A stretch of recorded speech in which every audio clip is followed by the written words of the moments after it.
అదే RTV app వార్తల్ని క్షణాల్లో చదివే అవకాశం ఉంటుంది. ఒక న్యూస్ పేపర్, ఒక టెలివిజన్ ఛానల్ మీ చేతుల్లో ఎప్పుడూ ఉంటాయి. మన చంద్రబాబు నాయుడు గారినట్టు మోడీ గారిని ప్రధానమంత్రి చేసి ముఖ్యమంత్రి చేయడంలో ప్రముఖ భూమి వహించిన శ్రీ పవన్ కళ్యాణ్ గారు ఇవాళ తన బర్త్డే, తన జన్మదినాన్ని కూడా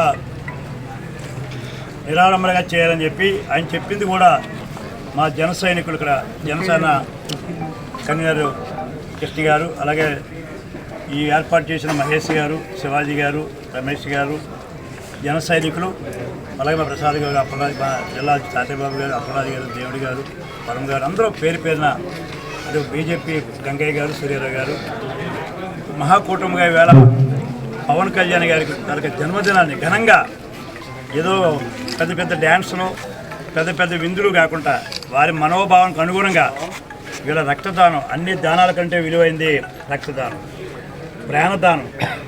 వారి పిలుపు అంత గొప్పగా ఉంది. దాన్ని జన సైనికులు పూర్తిగా వీర మహిళలు, జన సైనికులు ఆచరణ చేసి వీళ్ళ మన మాడుగుల్లో రక్తదాన శిబిరం పెట్టడం, ఇది ఎంతో ప్రజాసేవకి ఎంతో అంకితమైనటువంటి కార్యక్రమం. వారందరినీ కూడా మనసావాచి అభినందిస్తూ, ఓ బ్లడ్ బ్యాంకే కాదు, ఇవాళ పవన్ కళ్యాణ్ గారు తీసుకున్న శాఖ కూడా ఆయన ఫారెస్ట్ తీసుకున్నారు.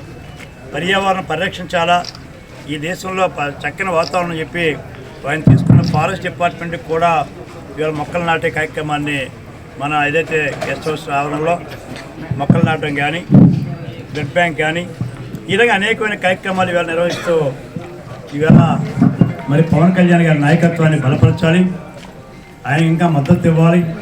మంచి ఆరోగ్యవంతులు, ఆయనకి ఏ రకమైన వ్యవహారం లేవు, కానీ ఇంకా సంపూర్ణ ఆరోగ్యం ఉండాలని చెప్పి ఆశిస్తున్నాం.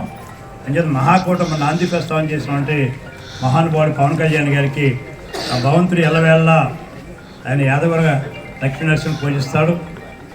స్వతహాగా ఆంజనేయ భక్తుల కుటుంబం వారాహి, అంచేత కదిరి లక్ష్మీనరసింహ కూడా ఆయన భావిస్తుడు. పవన్ కళ్యాణ్ గారికి తనకంటూ తన శైలిని ఏర్పరచుకొని ఒక మేనియా, పవన్ కళ్యాణ్ అంటే రజనీకాంత్ లాగా ఒక మేనియాతో యువతని, ప్రజలను ఆకర్షించుకొని సందేశాత్మక సినిమాలు తీస్తూ ప్రజాసేవ చేయాలి, నిస్వార్థంగా, నిరాడంబరంగా, నిజాయితీగా ప్రజల్లోకి వెళ్ళాలని చెప్పి ఒక సంకల్పంతో ఆయన జనసేన పెట్టి, మొట్టమొదటి జనసేన పార్టీ పెట్టినప్పుడు అప్పటికి 2 ఏళ్ళు అయినా 14లో తొందరపడకూడదని చెప్పి, ఆ రోజు ఈ రాష్ట్రం అభివృద్ధి చెందాలని చెప్పి మహాకూటమిలో చంద్రబాబు నాయుడు గారికి, ఆ రోజు మోడీ గారికి తన మద్దతు ఇవ్వడం, సరిపోయి 19లో వ్యక్తిత్వంగా తన పార్టీని నిలబెట్టుకోవాలని చెప్పి తను కూడా పోటీ చేయడం,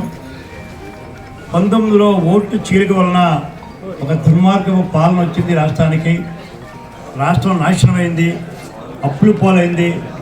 మళ్ళీ ఆ రకమైన పరిస్థితులు రాకూడదని చెప్పి మళ్ళా పవన్ కళ్యాణ్ గారు గొప్ప మనసుతో చంద్రబాబు నాయుడు గారి నాయకత్వంలో ఈ రాష్ట్రంలో, మోడీ గారి నాయకత్వంలో కేంద్రంలో కలిసి ముగ్గురు వెళ్దామని చెప్పి అందరినీ సమన్వయం చేస్తూ ఇవాళ మహాకూటమి ప్రభుత్వాన్ని కనీవిరిగిన రీతిలో 164 సీట్లు, బహుశా భారతదేశ చరిత్రలో అంత అబ్సల్యూట్ మెజార్టీ కూడా ఎప్పుడు అనే విధంగా. మరిన్ని వీడియోస్ కోసం ఛానల్ ని సబ్స్క్రైబ్ చేయండి, లేటెస్ట్ అప్డేట్స్ కోసం వాట్సాప్ ఛానల్ ని ఫాలో చేయండి, అండ్ లింక్ డిస్క్రిప్షన్ లో ఉంది.